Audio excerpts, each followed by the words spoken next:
Perfect competition. What is a perfect competition? It is a condition under which all market participants are price takers. Buyers and sellers have to accept the price as determined by the market forces. This means that none of us can set the price. We're not price makers, but rather price takers. There are several conditions that need to be in place before we can say perfect competition exists. Firstly, there are many buyers and sellers for a specific product. No buyer or seller must be able to influence or dictate the selling price. Secondly, a product must be homogeneous, which means that the product sold by all the sellers are the same, so it does not matter from which seller the consumers buy it from. For example, consider the market for milk. No single consumer of milk can influence the market price, as each contributes to only a relatively small portion of the market size. Also, the milk supplier has limited control over the price of milk, as there are many other sellers offering this identical product, which is milk. Thirdly, all buyers and sellers must have complete and correct knowledge about the marketplace. Perfect knowledge is available to those in the market, including the consumers. This means that the consumers have all the information, such as the market price of the product. Buyers who know the market price will not buy from any seller who sells it at a higher price. In December 2006, the bread companies Premier, Tiger, and Pioneer had gotten together and agreed to increase the price of bread on a specific date. As investigation took place to find out what was going on in the Western Cape, Premier applied for leniency, and through that, it was found out that the bread cartel was taking place all over the country, not just the Western Cape. It was not only about bread, but it was also about milling. Fourthly, there must be no collusion in the perfect competition. Collusion is an agreement among firms in a market about quantities to produce or prices to charge. Buyers and sellers must not be able to enter into an agreement with each other that could influence the market. Price fixing cases are mostly seen in the news. It's basically cheating the consumers. Well-known examples are the bread price fixing case, as mentioned earlier, and milk price fixing cases. Fifthly, the market must be unregulated. There must be no government intervention. For example, there are no labor laws that prevent a firm from firing staff even if it's making a loss. Lastly, there must be freedom of entry and exit. New firms can enter the market if they think they can make a profit, whereas a firm is free to exit the market at any time, probably when the business makes a loss. For example, anyone can start a dairy farm. An existing dairy farmer can leave the dairy business. We have to take into account that all the assumptions are not all realistic. It is a theoretical idea which provides us with information about how a firm operates and what drives the owner to make certain decisions. Once we understand the basic concept of how a firm in perfect competition operates, it will be easier to understand how a firm operates in a more complex environment.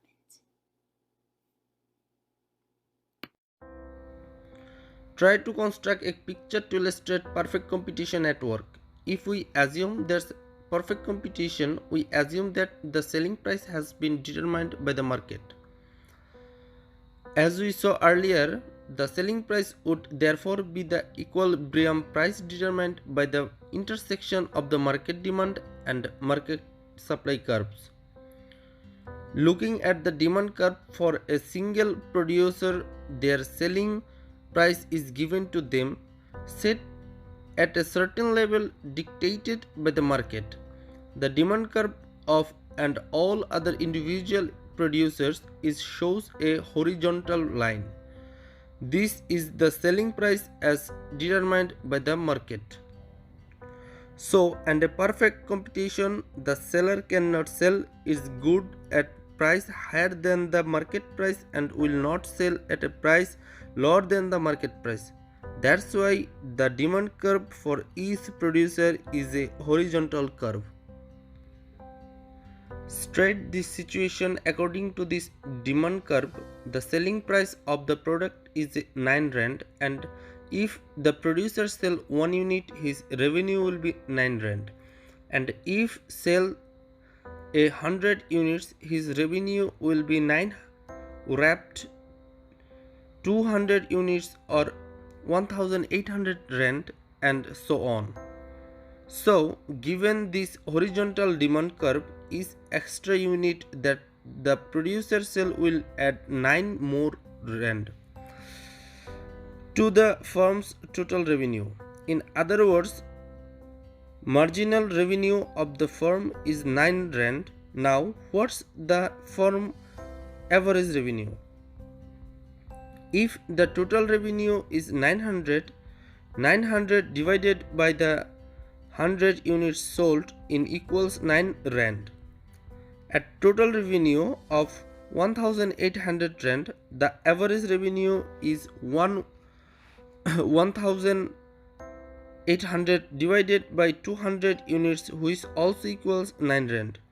So, doesn't matter what equality is sold, the selling price of the average revenue and the marginal revenue of the firm are all the same. This is an important conclusion of the perfect competition assumption. We can show it like this: price equals average revenue, which equals marginal. Let's make use of one of those tools we would give, and here it is. The marginal cost curve, which shows that as a firm produces more of product, the marginal cost first decrease and increase. Discussion on the cost of production. The firm will produce the part of the marginal cost curve that is going upwards. Let's move to a point of profit maximization. The firm maximization profit when the marginal cost is equal to the marginal revenue. Remember that the firm is operating in a perfectly competitive market in which we conclude that the demand curve is horizontal and the price is equal to the average revenue, which is equal to the marginal revenue. Let's see why this is indeed the profit maximization position. If the firm produces point to the left of this intersection point G, the marginal revenue curve is above the marginal cost curve. This means that the firm can afford to produce more because that extra revenue from each additional until is still generation that the extra cost of producing that unit. As long as this the case, as long as the revenue earned from each additional unit is greater than the cost of producing, it adds to the firm profit. On the other hand, the firm produces a point to the right hand of the intersection saying point H. The marginal cost curve is now higher than the marginal revenue curve. This means more is being added to total cost in total revenue. So reducing the firm profit, this is not what the entrepreneur wants. The best position for production and any given selling prices is where the marginal cost and marginal revenue curve intersects. This is whether firm makes maximum profit can make given the price determined by the market. Let's see what we can learn by combining a marginal cost curve with the other tools we were given earlier to average total cost curve. the average variable cost curve as a starting point when is selling price determined by the market is P1. So, how profitable the firm P1? Well, the money on firm sales is the selling price multiplied by the quantity of products sold. The total revenue is the price P1 and times the quantity Q1. What's revenue but what's the total cost? It will be the average cost per unit times the quantity product in Q1. We see the total revenue is greater than total cost. That means that the firm is making more normal profits. It's also making economic profits at a selling price P1. Let's assume the market set a different selling price P2. How profitable will the firm be then? Well, the total revenue will be P2 times Q2. Why quantity 2? Remember, the firm produced at the point where the MC and AC curves intersect. Total cost at this level of production is also P2 times Q2. In other words, total revenue is exactly the same as total cost. Here, the firm is making normal profits. So these MR and AR. If a firm's total revenue is the same as its total cost, it's not making any profit. Remember, opportunity cost economists look at profit differently to accountants. Economists include normal profits in a total cost to a firm. This one is total revenue and total cost. At the selling price of P2, the firm is making normal profits. In here, normal profits. And the owner is earning the salary that he or she would have earned working for someone else. Examine is at price P3. At the selling price, the firm will produce quantity Q3. Here we go. Quantity Q3. Total revenue will be price P3 times quantity Q3, and total costs are average cost at this point times Q3. So here is total revenue. Here is total cost. The area showing total costs is bigger than the area showing total revenue. In other words, the firm's making a loss. Now, what does this mean? Well, a selling price of P3 forced our firm out of business. Well, let's look at what the position will be in the short run. If the firm does shut down immediately, there will be no revenue, but the firm will still have to pay its fixed costs for a while. It will still have to pay rent, interest on loans, rates, and so on, because it's still contractually obligated to do so. If it just stops, the firm and its owner will probably face legal action. On the other hand, if the firm carries on with production, it will earn some revenue enough to cover its variable costs as well as some of the fixed costs. Role of economic profit and losses. We'll see how the different prices have been determined. First, let's bring back the graph that shows the market. When the firm makes normal profits at a price of P2, things will continue like this indefinitely. The market is in an equilibrium and the firm is in an equilibrium. So there is no pressure for anything to change at normal profit. At P1, however, the price has again been set by the intersection of the market demand and supply curves equilibrium. But our firm is making more than normal profit. It is also making economic profit. Soon other entrepreneurs will see that there is good money to be made in the business, and more firms will enter the market. One of the non-price factors that shift the supply curve to the right is the increase in the number of suppliers. In the demand and supply curve, we have learned that the shift of supply curve leads to a change in price. Here, the selling price decreases and the quantity increases. This continues until all firms are in normal profits again. Now, what will happen if selling price is less than P2? Firms will not even be making normal profit, and some firms may shut down. Some may decide to hang in there.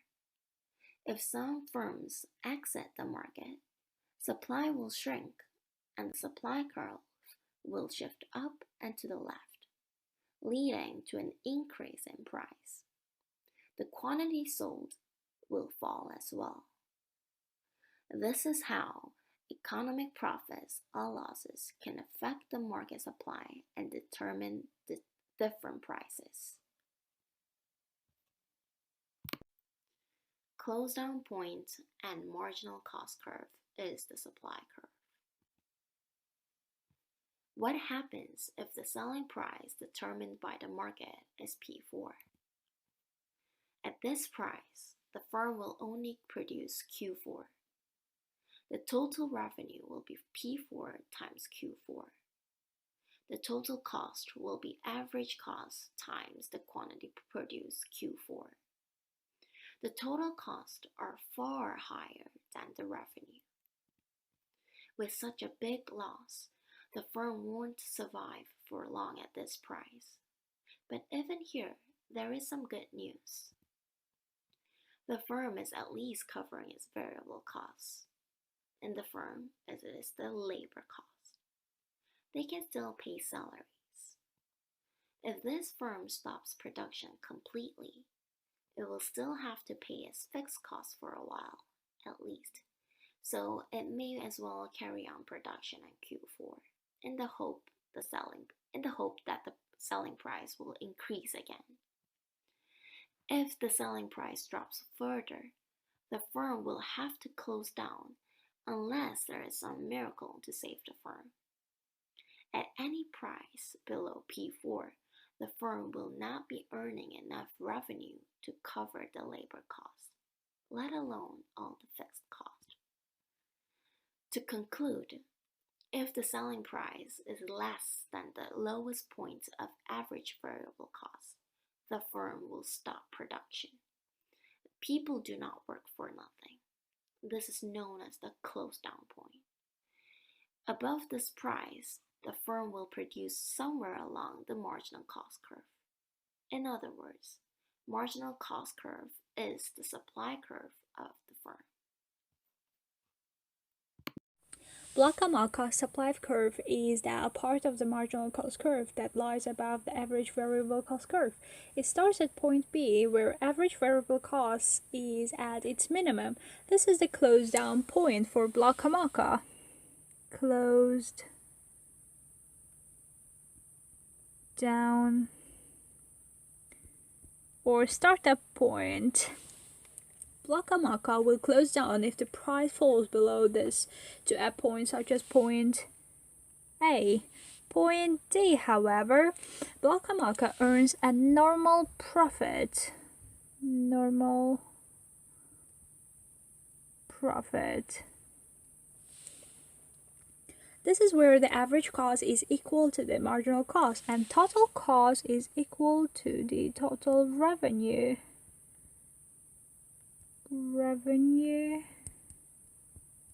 Total cost.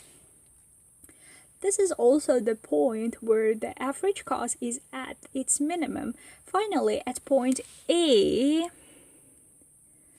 where the price is really high, Block-Hamilton earns an economic profit.